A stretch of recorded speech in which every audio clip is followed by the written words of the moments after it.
Well, this Ellen G. White text on page 40 of Constant Stewardship is something that we aim to see. We are getting closer and closer to that time depicted in the text, which she says is the last extremity, just before this work shall close. And our work here is to prepare people for that time, when thousands will be cheerfully laid upon the altar. This time has not arrived yet. But as stewardship directors, we are supposed to work preparing people for that time, preparing church members for that time, when they will give hundreds as readily as dollars are given now. But we are not interested in the hundreds, not even in the dollars that are given now. Our interest as stewardship directors is something higher than that. And that something that is higher than that is expressed in our vision. What is our vision? And let me say something about vision. We cannot raise a family without vision. You must envision what you want for your children, what they will be. I remember when my daughters were very young, sometimes I will come to their room and it was a mess, everything around. And based on what I was seeing, the perspective for their future life was not very bright. But my vision was not based on what I was seeing at that moment, but on what I was hoping they will turn to be. You see? So the vision is something very important. And I remember myself telling them, I can see what you will become. I can see that you will become very orderly women. I can see that you will become very good cookers, and you will take care of your home, and you will have a very clean and very organized home. And this was my vision, part of my vision for them. Of course, I will also have spiritual visions for them. How will their spiritual life be? And then you start to work based on that vision you have. And it is said about Michelangelo, that great sculptor, Italian sculptor, it says that he was about to start a new sculpture, and he would have a block of stone, a rock, an immense rock, and someone was close to him, standing close to him, and that person said, how can you do a sculpture out of a piece of rock like that, a block of rock like that? And his answer was amazing. He said, well, I already see, I am going to bring a horse out of that rock. And I already see the horse there. And what I do is that I remove everything which is not horse. And then it will just stay the horse. Because I am already seeing the horse, and I will remove what is not horse, and the horse will be there. Because out of that block of stone, I already see the horse. So this is what we must do when we start working in a new field, for instance, or even in the field you already are now. You must see the outcome. What is the outcome we see in stewardship now? And this is our vision. What is the vision we are envisioning for stewardship in the next 5 years? Our vision is, in the GC, is people putting God first. This is our vision.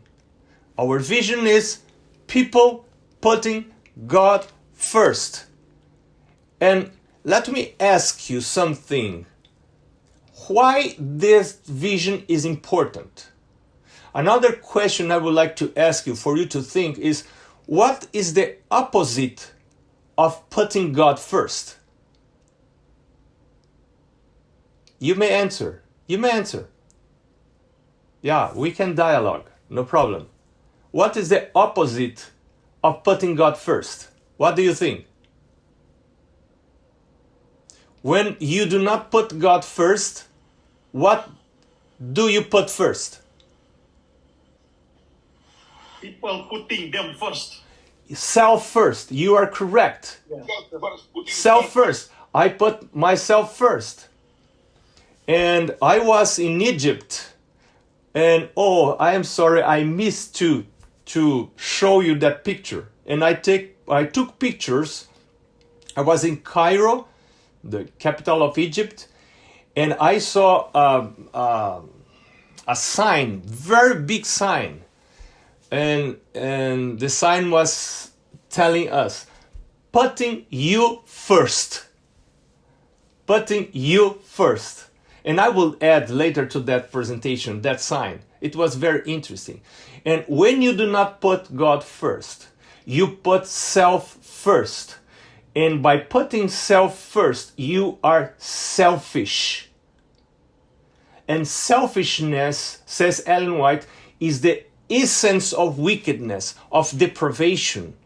So our dream is to lead people. Our vision is to lead people to put God first. Vision has to do with the final outcome of our work.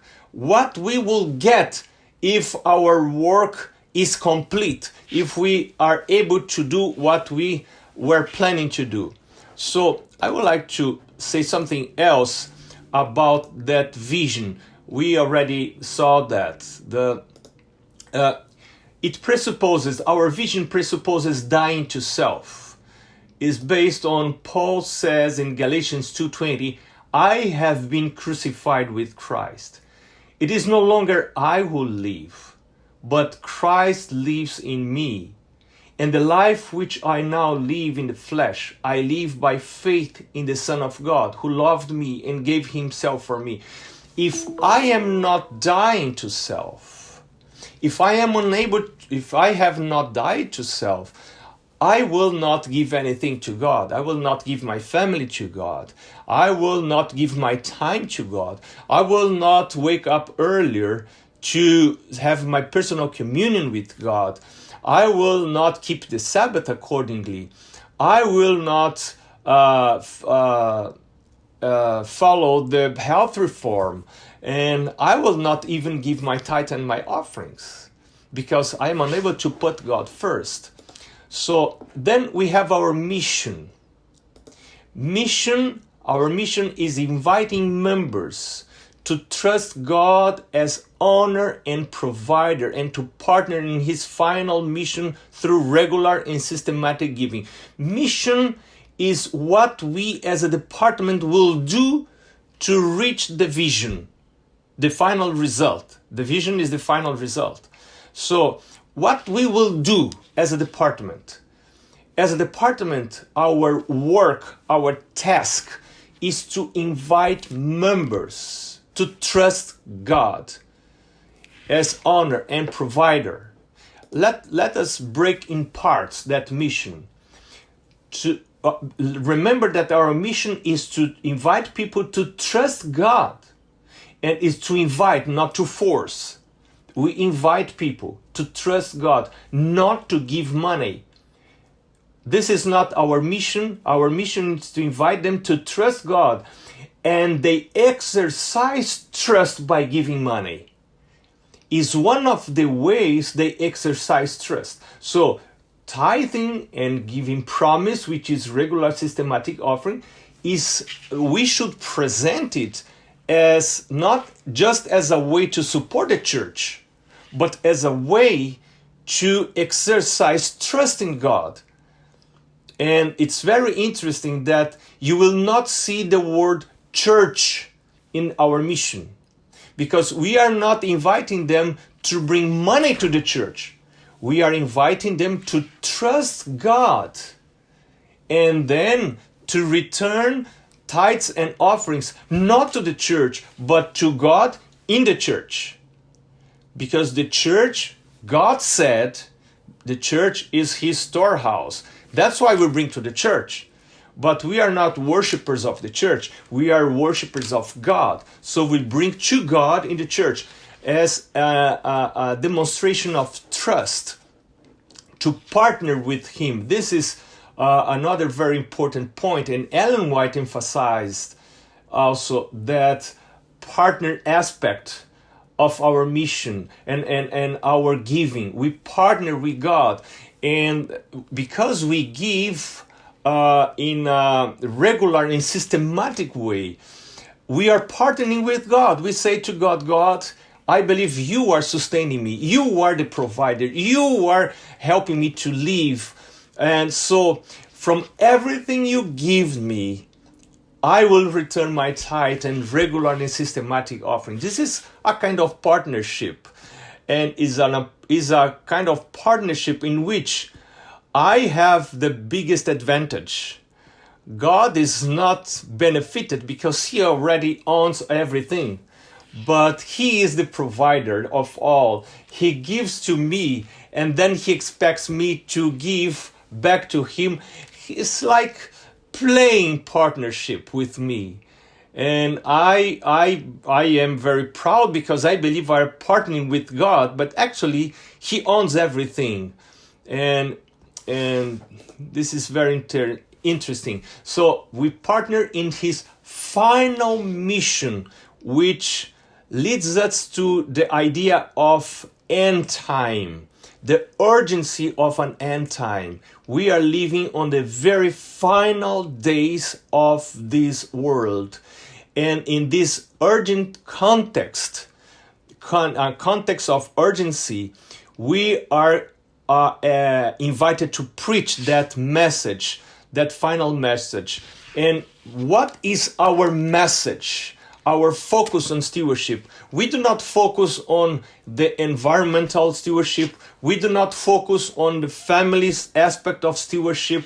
We do not focus in any other aspect of stewardship because we already have different departments of the church emphasizing those aspects of stewardship. For instance, you have health ministries emphasizing the health aspect of stewardship. We have family ministries emphasizing the family aspect of stewardship.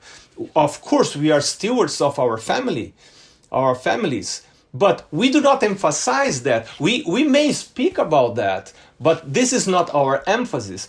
Our emphasis as a stewardship department is regular and systematic giving, because there is no other department emphasizing that. It's not that we are saying that we disregard all other aspects of stewardship. No. We regard them, we consider them important, but our emphasis is on regular and systematic giving.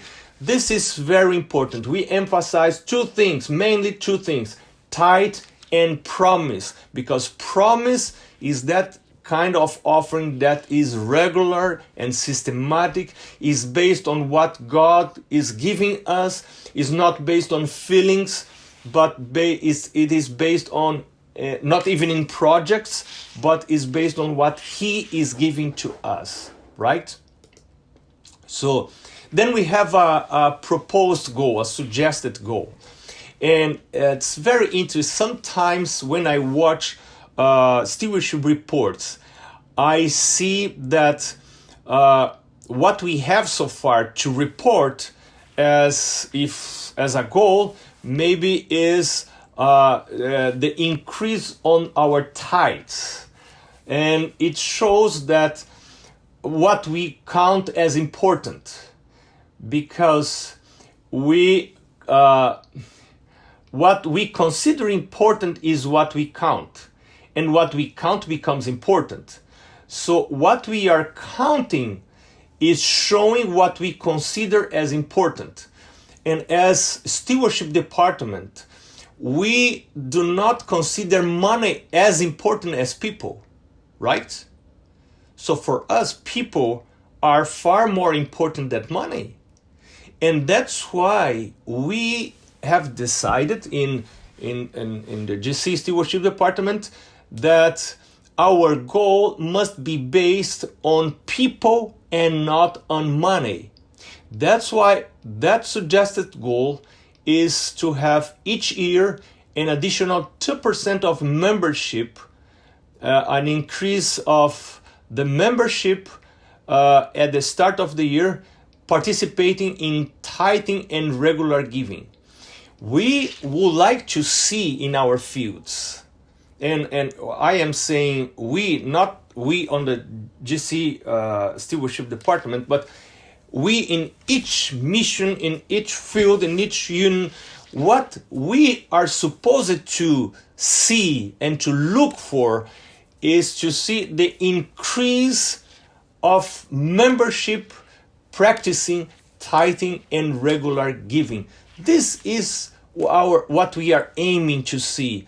Are more people participating in tithing? Are more people participating on offering giving, regular and systematic offering giving, promise? And we are supposed to develop tools to measure that growth. So NEL is right now working in developing tools for us to figure out if we are growing in that aspect in our work. So why is this goal relevant to the mission? Matthew chapter 6:21 says, wherever your treasure is, there your heart will be also. Why to measure if we have more people participating in tithing and giving promise? Well, because wherever their treasure is, their heart will also be. And we would like to invite people to trust God, to put God first. And the final outcome is to have all our membership trusting God and putting God first. And this is a way to encourage them and to help them to exercise trust by putting their treasures in God's side also. There is an evident connection between treasures and the heart. And that's why we are inviting them to put their treasures in heaven. So another way to say the same goal is that in each local Seventh-day Adventist church, each year, the proportion of members tithing and giving offerings increases by 2% of the membership at the beginning of the year. Summarizing that, we would like to see if more people in our churches are becoming tithers and givers of promise. If our educational process is thriving, if we are succeeding in what we are doing. Because if we go to the churches, if we have congresses, if we have seminars, but we have no more people being added to the list of those who are already tithing and giving promise, then we are not growing. So we are not succeeding in our work, in our educational work as stewardship directors. So we need to see if we are growing or not. If we are not growing, we need to change the way we are working, right? But we know that for that goal, there will be a time when growing will no longer be possible. And a friend of mine, a very experienced stewardship director, told me, Pastor, I believe that when a field or a church or a union reaches to 60% of membership tithing and giving promise, it's not possible to grow further. It's the maximum a field can grow in tithing, in giving promise. I have not studied that, but I believe it can be true that what he was saying, because you will ever have in your field some people who do not have income. You will have children, you will have spouses that are not working. So if you get around 60%, maybe we are not far from the truth by assuming that around 60% is the maximum we can have as people giving tithes and offerings. You can have more people tithing and giving offerings, but only if you baptize new converts. But by baptizing new converts, you will not add to the percentage of givers. You see? You will add to the total number of givers, but you will not add to the percentage of givers.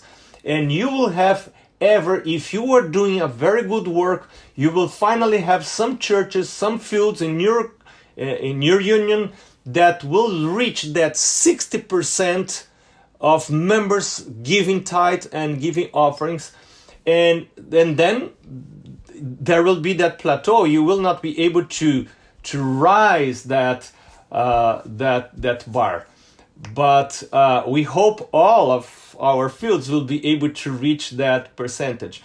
I have studied one division, my home division, for instance. It started with 17% of members giving regularly, and they consider regular givers those who give at least 8 or 9 times a year, because in that field they receive their income monthly. So they decided that they will consider regular givers those who give at least 8 times a year, and they have only 17% of 17% when they started to study that. Now they have grown to 19%, but they have almost 40% of members that give time once in a while, that give tithe and offerings once in a while, around 40%. And their goal is to bring those who are not regular in giving and made them to become and invite them to become regular.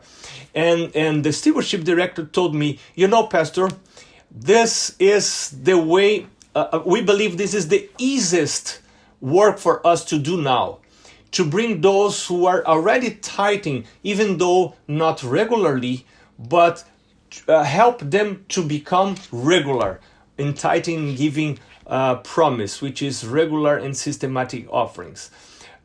When we go to gather durian, and I know that Elder Sekul loves durian, and I am watching many of you smiling because it tells me that you love durian, and I also love durian. And when you go to a durian tree, which are the fruits you get first? You get first the low-hanging fruits, right? That are closer to you because they are easier for you to get. And in our work, we should do the same thing. We start for the easiest part. And let me suggest you that the easiest part to work in your field is to invite those who are tithing and giving promise once in a while, and inviting them to become regulars, and inviting them to come on board and becoming regulars, because they have no prevention against tithing. They already believe on tithing. They are only not regular because they don't know how to develop a habit, or their trust is not that firm. Sometimes they give, sometimes they are not trusting enough God as to give. So our first work is to work with that kind of people. Let me suggest that. So the focus on our goal is not on money, but on members' participation in tithes and offerings. The location of measurement, each local church. And if I am a district pastor, I would like to know to that, to study that on my churches. If I am a conference stewardship director, I would like to measure the districts, how they are growing on that. Okay? Period of measurement, monthly or annually, depending in where you are. If you are in a local church, it can be monthly. If you are in a field, it can be annually, as we'll see later. So, tithers are can be individuals or tithing units. It doesn't matter. You decide if your field will measure, and I don't know how are you used in your division to measure that. If you count individuals or if you measure tithing units. I believe that measuring tithing units is a little bit more complicated because it will require the church officers and treasurers and secretaries and others that will join stewardship directors to have a little bit more work, because they need to take all the list of members and to see if to know who is having income, who is not having income, and then to gather them as families. And then it's a little bit subjective sometimes, especially in very big churches. It can be very subjective. So I would prefer to measure by individuals, but you can decide to measure it by tithing units, which means a tithing unit is a family with maybe a husband and a wife and children, and if only one is having income and is tithing, that family, the whole family, will be considered a tithing unit. Okay? But if you decide to measure individuals, then you may encourage young people to have income, and you may encourage parents to give them small allowances, for instance, as I did to my children, and I already told you, and to encourage them to become tithers in a very early age. On the other hand, if we count tithing units, we are happy to have children under their father's shade, and we will probably not encourage them to become tithers. And so I believe that for educational purposes, to count individuals, besides being a little bit easier, it can help us in our educational work, right? Regular givers are identified individuals or giving units, each counted only once per month. Yeah, if someone is tithing twice or 3 times a month, we will count only one giving for each people each month, right? And then we have a reference point, which is the local church membership at the start of the year. How many members will they have at the start of the year? This is the reference point. And the baseline is the percentage of tithers and offering givers for the previous year. Okay? So how would we collect information? At the local church treasurers provide the number of tithers and offering givers for each month. So we have here, I would like to share you some lead measures we are proposing for that strategic plan. The first area is spiritual empowerment. In this area, members are nurtured spiritually with a focus on the God first principle through home visitations, weekly offertory devotionals, regular stewardship sermons, annual commitment ceremonies, and other relevant activities. So why is that area important? Why it is important for us to nurture members spiritually? And why is important for us to focus on the God first principle? And to visit homes and to emphasize those principles during weekly offertory devotionals. So Paul said in 2 Corinthians 5:17, therefore, if anyone is in Christ, he is a new creation. All things have passed away. Behold, all things have become new. So in this area of spiritual empowerment, we are working in order to invite people to stay in Christ, to be in Christ, and they are in Christ through personal communion, to developing a relationship with Christ. So this is very important point in our stewardship endeavor, right? And it means also death to self. When we put God first, we die to self. Self is no longer first. And it's only possible, death to self is only possible if someone is filled by the Holy Spirit and becomes a new creation. When Christ is in me, I no longer live, right? I am dead to myself because Christ lives in me, and He will decide what I will do. He will decide with whom I will marry. He will decide what I will do as the work of my life. He starts to having the decision of my life and not myself. And this is the secret of a Christian life, right? The second area we would emphasize and under our lead measures is education.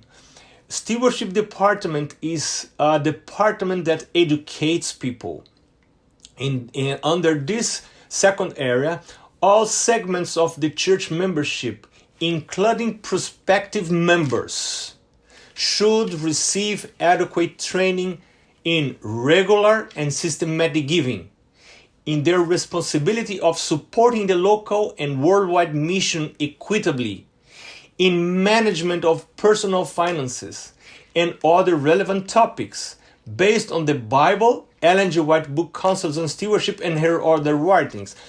We will break down that second area in many different pieces because all of them are important. The first important point on this second area, which is education, is that our education endeavor must reach all segments of the church, and starting with children. We must focus on children in our stewardship education. Don't forget children of the church. Encourage parents to give them a small allowance for them to start learning how to trust God. Remember that by giving tithe and promise, our goal is not to get more money to the church.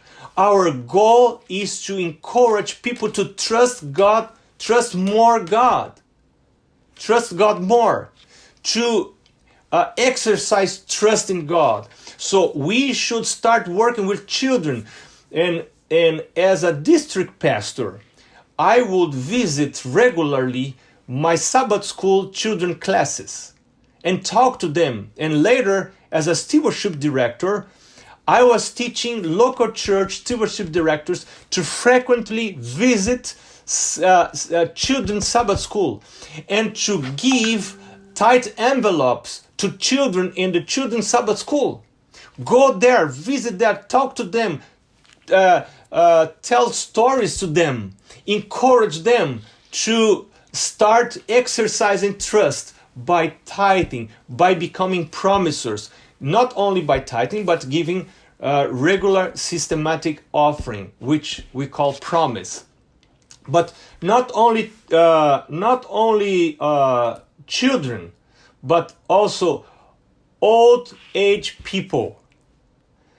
And among those most faithful in our churches are the aged people, and they should not be disregarded. I told some of you know that I was visiting my family those last weeks because my mother died some weeks ago. And after her death, we realized how faithful she was. We did not know that before, because we could get, and I have here on my desk some of her tithe and offering receipts. I have many of them here with me. Had tithe and offering. I will show very close to you. I don't know if you are able to see that. Maybe not because of the background. But here you can see some of her tithes and promise receipts. How much she was giving on promise. And also voluntary offerings, free will offerings. Beside promise, she will give free will offerings for the church renovation and so on. And I found a very old account book on which she would write, because she was the accountant of the family. And so she will write the account and how they will give tithe and promise here in that book. And yesterday I found even my name here. And I must study why they put my name here in this book. It's a very old book in which they were having their notes about how they will tithe and give in promise. And that church where my father is a member is a very big church, but they are not having presential meetings because of coronavirus. And my father lives in a condominium. In that condominium, there is a lot of retired workers, pastors living there, retired pastors, many living in that same condominium. And what that church did was that they sent deacons, they are sending deacons, and there is a specific time every Sabbath morning in which the deacons will come and will have a booth, and they will be there waiting for those who will bring their tithes. And I was with my father there, and my father said to me, "Oh, let's go together. I will bring my tithe and my promise to that booth." And I went with my father, and he gave his envelope, and then the deacons prayed with him. And I was saying to myself, how nice is this local church doing, because they are paying attention on aged people.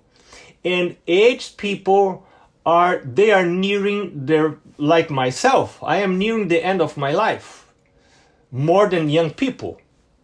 And when you are nearing the end of your life, you start thinking more on spiritual things. And this is one of the reasons why aged people are more regular givers than young people. And we are supposed to focus on them. But only if you work with young people, you will be able to have many aged people as regular givers, because they were once young people. And so we educate young people, and later in life, they will become very faithful. And some of them will already be faithful when young. So work with all spectrum of membership you will have.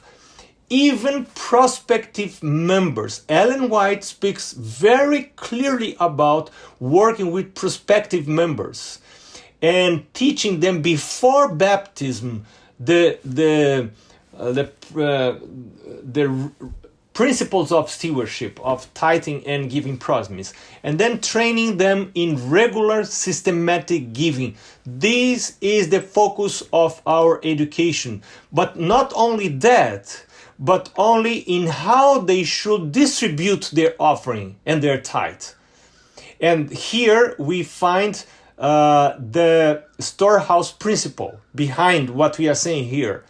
And we also, behind what we are saying here, we find not only the storehouse principle, but the combined offering plan. Because the combined offering plan system helps us to distribute our offerings in a very equitable way. Which means some people are giving tithes and are giving promise, but they give all their promise, for instance, to the children's department on their church, which is not wise. It's not good. We are supposed to have a broad vision and see that we are supposed to invest not only locally, not only regionally, but also internationally. And the combined offering plan helps us to have that broad vision. And when we give offering that way, our offering will be distributed equitably. So we educate people not only in regular and systematic giving, but we must educate them also in how to distribute their offerings. And according to the combined offering plan, we already have a suggested distribution. And you know that 60, 20 and 20, right? 60% in the local church, and some fields 50%, and you know how it is, that distribution. And we also educate members in management of personal finances, because those who do not know how to manage their finances, they will not be able to give. They will be in debt. So that's why it's so much important for us to teach them how to manage their personal finances and other relevant topics. But those three first ones, I believe, are the most important ones we are supposed to teach people. All these based on Bible and Ellen G. White writings. Among all in the Seventh-day Adventist Church, we are the ones supposed to know best the Ellen G. White writings about stewardship, starting with the book Counsels on Stewardship. I have decided that while I am working in this area, I will regularly read that book, Counsels on Stewardship. And do you remember, I must take care of my time here, do you remember that the Israelite kings were supposed to, during all the days of their lives, they were supposed to write the Bible every day to write the law of God before starting their work in the throne, sitting as kings. They were supposed to write the book of the law for them not to forget. Kings must be the first ones to know the law of God. So for that reason, they will write every day of their lives. And we as stewardship directors, we are supposed to read and to have contact all days of our life in this department. We are supposed to know almost by memory this book, to know where are the important texts, the important topics, the important principles, and to teach. Our educational endeavor must be based on this book. It's very important. I am currently finalizing a study on that book with many questions and answers. A study guide in this book with many questions and answers based on some quotations of this book, chapter by chapter. As soon as it will be ready, it will be available for you to use. But I am doing this just for myself, because I need to know. I need to exercise my mind thinking on what it has been written for us. And in this sense, I am not trying to be too much creative, but more than creative, I believe God is asking us to be obedient, to following, by following what is already revealed to us. And so before trying to be too much creative, try to be obedient and to follow what God has already revealed to us. Okay, the third area in which we have a lead measure is accountability and transparency. Stewardship leaders encourage and work together with the leadership of the church to establish an internal control system, assist in ensuring that regular financial information is provided to all members, and engage in other actions that contribute to building trust. In this area, we are not the decision makers, right? That area of producing accountability and transparency, it's mainly designed to be to come from treasury, right? But we as stewardship department, we need to support them and to encourage them and maybe to suggest them to bring to the scene accountability and transparency, because this is something very important on the giving process. Once members are not trusting us as a good source of transparency and accountability, they will no longer give. Many of them will not give.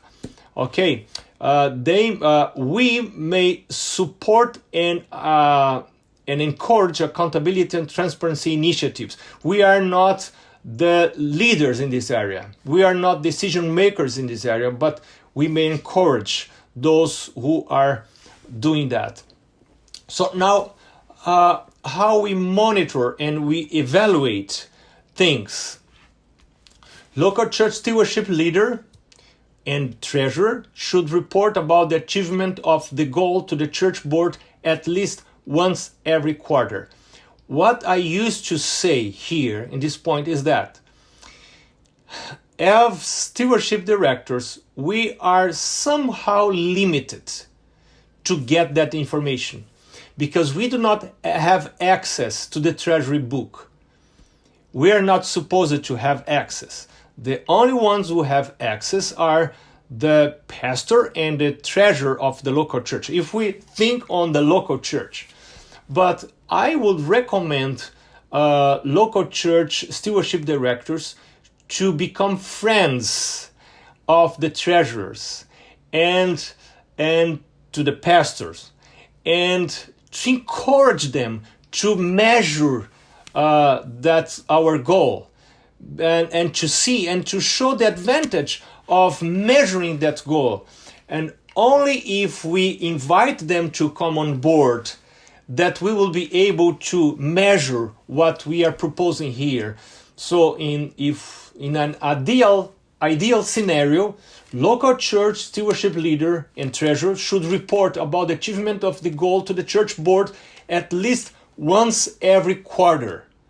So this is our suggestion, right? But all administrative units like conferences, unions, should report about the achievement of the goal to the next higher organization at least once a year. How are we growing in that point? How are we growing in that point?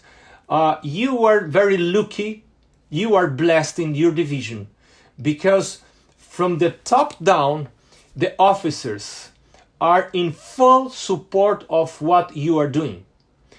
And in not only in the division, but I have seen the same thing happening in the unions, because the unions and the local fields will follow what the tone the division is giving.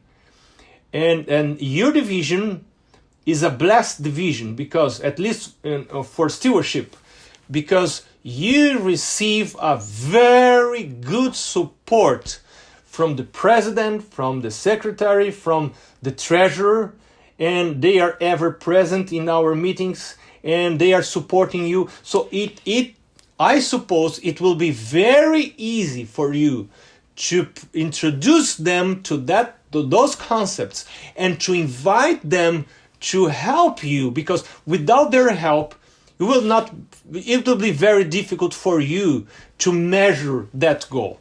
That goal will require us to invite treasury to come on board, right? Another point, all local churches and the local conferences should report on the execution of the lead measures to the next higher organization at least once a year.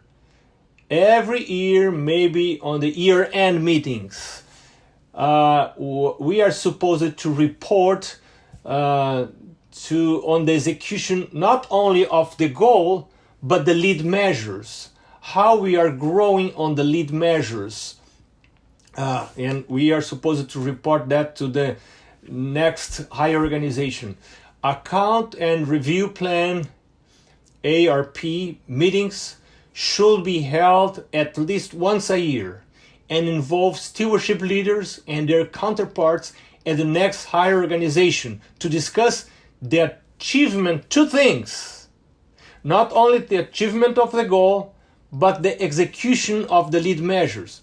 How are we educating, bringing people to developing the spirituality of the church and inviting them to put God first? How are we educating them on stewardship principles?